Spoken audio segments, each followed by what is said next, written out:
এক হচ্ছে অন্নপূর্ণা যোজনা, 1,45,00,000 মহিলার অ্যাকাউন্টে গেছে।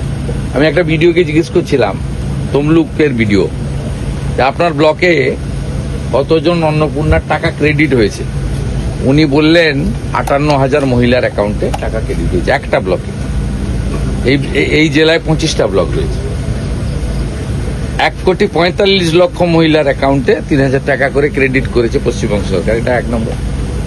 দ্বিতীয় নম্বর হচ্ছে আয়ুষ্মান ভারত, তার সঙ্গে মুখ্যমন্ত্রী স্বাস্থ্য বীমা যোজনা।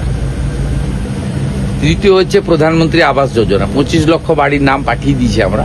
আমি কয়েকদিনের মধ্যে নন্দীগ্রামে আসব, ওখানে 11,000 বাড়ির জন্য চেক দেব।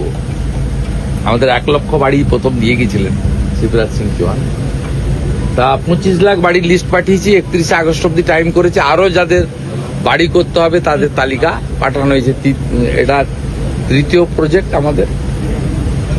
চতুর্থ আমাদের প্রধানমন্ত্রী সূর্য ঘর, 1 লক্ষ বাড়িতে আর সৌর আলো দিতে বলেছে। আমরা 5 লাখ বাড়িতে দিতে চাই। এখন অব্দি 5,000 বাড়িতে আলো জ্বালানো গেছে, সৌর আলো, যেখানে ইলেকট্রিকের বিল আমাদেরকে দিতে হবে না।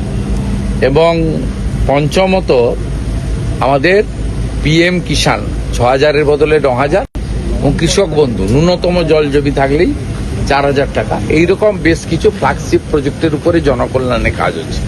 শেষ যেটা, এই চতুর্থ বিন্দু হচ্ছে শিল্পায়ন, বিনিয়োগ,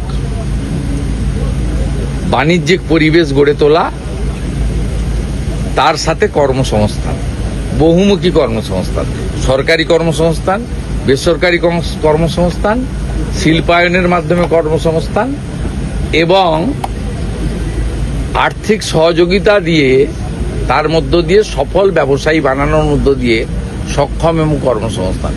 এই বহুমুখী কর্মসংস্থান, শিল্পায়ন, বিনিয়োগ, এই বিন্দুগুলোর উপরেই বর্তমান সরকার কাজ করছে। 101 দিন হয়েছে, অপেক্ষা করুন, নিশ্চিত ভালো কিছু মানুষ পাবে।